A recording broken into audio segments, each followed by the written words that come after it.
Hey, what's going on, everybody? It's Edwin back again for Strictly Comics, and I know I've been gone for a little while, but I just started a new job working for Amazon, and it's been kicking my butt. I work like 12 to 14-hour days, so usually on my off days, I'm not really motivated to do a whole lot, but I do want to get a video out today because I haven't done one in a while, and let's just get right into it. I'm going to show some new comic books from New Comic Book Day Wednesday today. And this is going to be the completion of my largest CBCS haul ever. That's right. I'm finally getting around to concluding this 3-part series. And I want to go ahead and show you guys what I picked up. First, though, go ahead and follow me on Instagram if you're not already.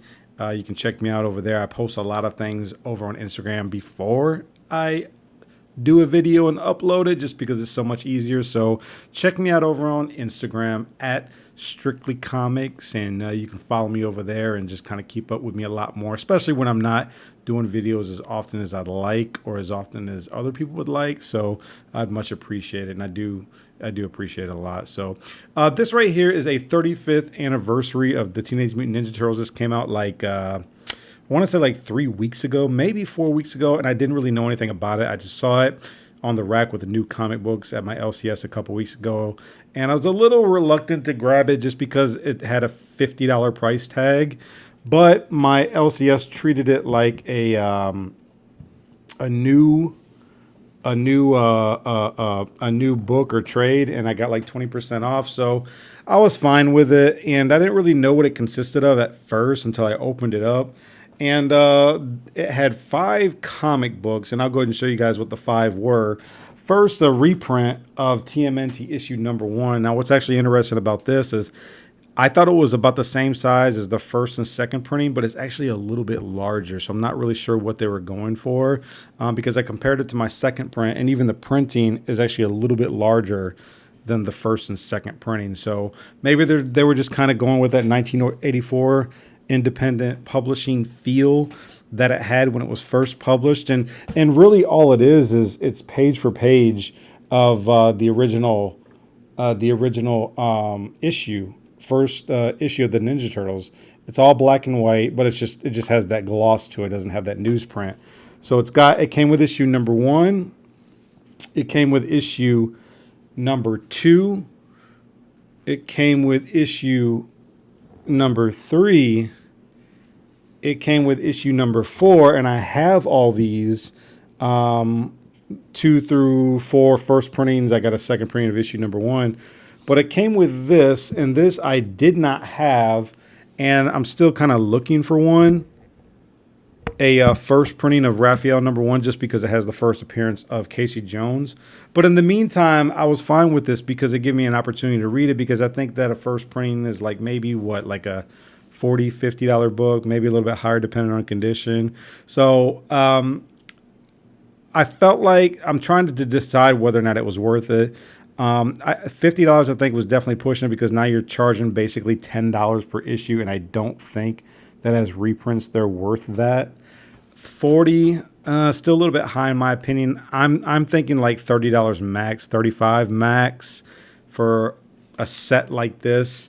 The thing I do like about it, though, is if you don't want to read your first printings, or if they're slabbed, these are definitely good alternatives versus reading those original issues that came out 35 years ago. So this is what this box set came with, and they all kind of go in this sleeve right here. It's just a sleeve that holds all 5 issues, but it's a nice little sleeve, and some Turtles fans might like it, some might not so much. I don't know how many people actually paid for this, because my LCS only had 2, and I couldn't imagine that they sold a lot of them. So there's that. Let's get to the new books that I picked up this week. I picked up the Virgin variant of Spawn issue 299, which was really nice copy in my opinion. Really love to have Todd's signature at the top there. I picked up the regular cover of Spawn issue 299, and I was lucky to find the black and white sketch variant, which also looks really nice in my opinion. So I'm happy to have had this. I'm a big Spawn guy. I've been collecting the issues ever since I got back into comics back in like 2011. So I think have every issue from like 227 on up. So I got that. Also for New Comic Book Day Wednesday, issue number 96 of TMNT, which is kind of why I showed the box set there. And a lot of people, none of the shops. I went to 2 different shops today that were close by. None of them had issue number 96. I guess it's the first full appearance of oh god, what's her name? The female turtle. I forgot what her name is. But anyways, so no LCS shops had any of these left over. But I'm gonna read it because I'm actually kind of anxious to see what happens. I'm about 20 issues behind, and I'm definitely gonna get caught up. I also picked up this from New Comic Book Day Wednesday. I didn't realize these Batman Last Night on Earth Black labels are coming out like they got to be coming out like twice a month, right? I didn't think that they were coming out that fast, but I went ahead and picked it up anyways. Will I get the set? Because I got the first 2, maybe. I haven't even read the first one yet, but anyways, I just went ahead and picked it up, mostly because the cover looked really, really cool. That Bane and Scarecrow cover by Capullo, definitely a sick cover. So I grabbed those. That's all that I picked up for New Comic Book Day Wednesday, guys. And let me see right here. Just a couple of SIGs. Got a Mike Tyson SIG from a couple weekends ago. A friend of mine, you can follow him, The Future Batman, on Instagram. He got these, and there's going to get submitted to CBCS here real soon so they can come back graded. I got a couple more, but they need to be submitted. So couple of Mike Tyson signed comic books that I'm glad to have. And let's go ahead and get right into the final part 3 of the largest CBCS submission ever. All right. First we got, and this is no particular order, guys. I'm just kind of showing them just to go ahead and get them out there. This is Spider-Man City at War, issue number 1. Beautiful Clayton Crane cover. I love Clayton Crane. When I found out he was going to be at Dallas Fan Expo earlier this year, I had to get some stuff for him to sign, and this was one of those books that I knew I had to get him to sign. And this is just a beautiful, beautiful cover. Sent it in hoping for a 9.8, and it came back. Oh, a CBCS 9.8. So I'm really, really happy for this grade. And it's definitely what I expected it to be. Next, we have Superman, number 123. If anybody knows, this is where Superman gets his new powers and dons the new blue costume. This is, I guess there's 2 covers. There's like a glow-in-the-dark cover, which I don't have. I didn't even realize it until later. But I had this one, which I knew was in really high grade. And I got Dan Jurgens to sign it. And as you guys can see right here with this one, Clayton Crane signed the top of it up there. And this one, I wasn't too sure. I was hoping for a 9.8. It was super clean. Didn't have really any spine ticks that I could see, but it's a really, really dark cover, especially along the spine. I sent it in. And yes, it came back a CBCS 9.8. So I'm really, really happy about this. This is just one of those books that's probably going to be in my PC just because I think Dan Jurgens is one of the best Superman artists ever. And I just love him so much. I love his art. I grew up in the 90s during the death and funeral for a friend and reign of Superman. And I even continued reading Superman a little bit after that until I got older, obviously in high school. And then girls became a distraction. And so I no longer collected comic books. Y'all know how it is, man. Y'all know how it is. Don't act like I'm the only one. All right, so we got Deadpool number 1 Back in Black. This is the KRS. Is it the KRS? Yeah, KRS Comics. Tyler Kirkham Black and White Variant Edition. Okay, Tyler Kirkham was at Dallas Fan Expo, and he was at Comic Palooza earlier this year, and he signed right there over Deadpool's eye, which is a really cool spot. Love the gold Sharpie. Sent this in. It was actually in really high grade. I got this from Brian B. God, what's his YouTube channel? Take the Time Collectibles, Brian B. I think he's trying to go for the longest name ever on YouTube. I don't know, but he sent this in along with the other one. I don't have the other one with me right now, but I got Tyler Kirkham to sign both of them, sending it in, and boom, baby, came back as a CBCS 9.8. How you love that? I always thought that this would be a cool book to have. Maybe Todd McFarlane to sign the Venom side and Rob Liefeld to sign the Deadpool side. But, you know, we'll see. We'll see. It's just a beautiful cover. I love this cover. And so thank you so much, Brian B., brother. I really appreciate that. Next, I got Amazing Spider-Man number 149. This is the first appearance of the Spider-Man clone who later becomes Scarlet Spider, a.k.a. Ben Reilly. That's right. So, first appearance of the Spider-Man clone. And does he die in this one? I can't remember.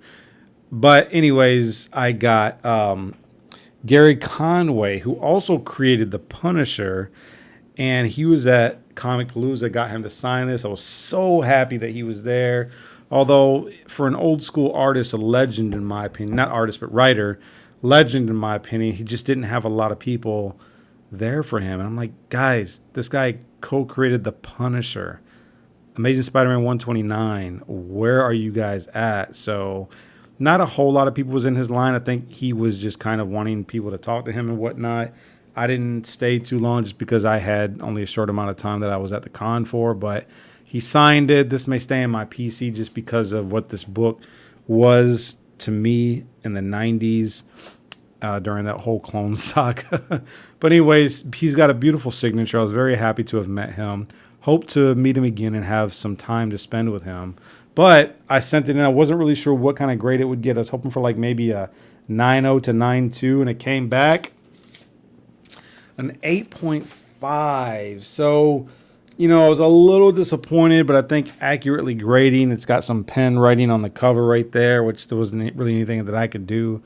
But I pressed it, cleaned it, looked a lot better than what it did prior. But it is what it is. You know, I knew it wasn't going to be a 9.8 or anything, but really I just kind of got it graded to have his signature because originally this was just going to be a raw copy that I was going to just sit in my PC. But Gary Conway was there. I had to get him to sign it because my other one is a CGC 9.4, and I just didn't feel like cracking it just because I thought it was a little bit overgraded, and so I just decided to keep it in its case. But I got those. All right, now let's get on to some 90s goodness, right? Here's the first book we got. X-Men number 1 from 1991. Jim Lee. This is what really kind of, well, he already kind of blew up, but I think this is like the highest selling comic book ever. And yes, because it has like 4 or 5 different covers, but which is probably the first variant, right? The first issue that had variants. I could be wrong, but I want to say that it is. Signed by Jim Lee and Chris Claremont, X-Men number 1. This is the B cover, connecting covers. Sent it in and it came back. Boom, baby, a CBCS 9.8. So I got the B cover. What else do we have? Boom, we got the C cover. Again, signed by Jim Lee and Chris Claremont. Sent it in, hoping for a 9.8 because the other one was a 9.8, and it came back as a CBCS 9.8. Boom. I love 9.8s. So that is the C cover, right? And let's move on to the D cover because the B cover is a 9.8. The C cover is a 9.8. Can we get a D cover in a CBCS 9.8? Got a Jim Lee signature right there on Magneto's belt. Got Chris Claremont up there on the X-Men title where he usually signs. Sent it in and it came back. A CBCS 9.8. And that is it. I don't have the A cover. I had the A cover, but the centerfold was detached at the the top staple, and I just knew it wasn't going to get a 9.8, so I didn't even bother sending it in. But I may be looking for a cover that I can get signed by both of those guys, just so I can have all 4 connecting covers, and maybe even the collector's edition, that which has the fold out cover, just because they just kind of go together, right? So for now, these are probably just going to sit in my box until I get it. And but still, great to have these, especially all in 9.8s. All right, so let's get on to the last issue. And this last book is very special to me because I went to Clayton Crane while he was at Fan Expo Dallas. I told him about the charity auction that we did last year, and I'm thinking about making it an annual thing where we raised over $10,000 for the Heroes Initiative this past December with me, the great legend. He hosted it, and all kinds of people, donors and bidders who participated in that huge 3-day auction, which was really supposed to go on for 2 days. But we had so much stuff. People wanted to participate and donate that we had to add a 3rd day. I told Clayton Crane about it, asked him if he'd be willing to do a sketch so that we could auction it off and have 100% of the proceeds go to charity. And he so graciously did this. He did this. He donated it. He put his thumbprint down here and he signed over it and dated it, all for charity, you guys. And I was just really moved. I was so glad because I am a huge fan of Clayton Crane. And, you know, you kind of get one of those sayings that you might not want to meet your heroes just because they might not turn out the way that you envisioned them in your mind. But Clayton Crane pretty much was who I thought he was in my mind. He was just a very humble, very kind guy. Doesn't talk, you know, wasn't like very vocal, but I think it's just because he was so busy. But you know, he was drawing pretty much 24/7 while he was at the con. But he donated this, didn't charge me anything. I got it graded, sent it in, and it came back CBCS 9.6. Now this is fine because number one, it is for charity. It's all good. But the reason why I didn't get a 9.8 is because this tiny little, I don't know if you guys can see it, little teeny tiny, like bindery spine tear. And that was pretty much the only thing. You know, lately I haven't been having a lot of good luck on these sketch covers, but it's a 9.6. This is easily anywhere between a $500 to $800 original artwork by Clayton Crane. That's usually what I've been seeing them go for sale on eBay. And this is just a beautiful, beautiful Venom cover. So this will be a part of the charity auction later this year once I can get all that put together and arranged along with many, many other books. So that is it, you guys. That is all that I have to show. Please make sure you like, share, comment, subscribe. I always appreciate it. Keep God first in your life and enjoy your comic books. Until next time, everybody, I'll talk to you later. Have a great weekend. Peace.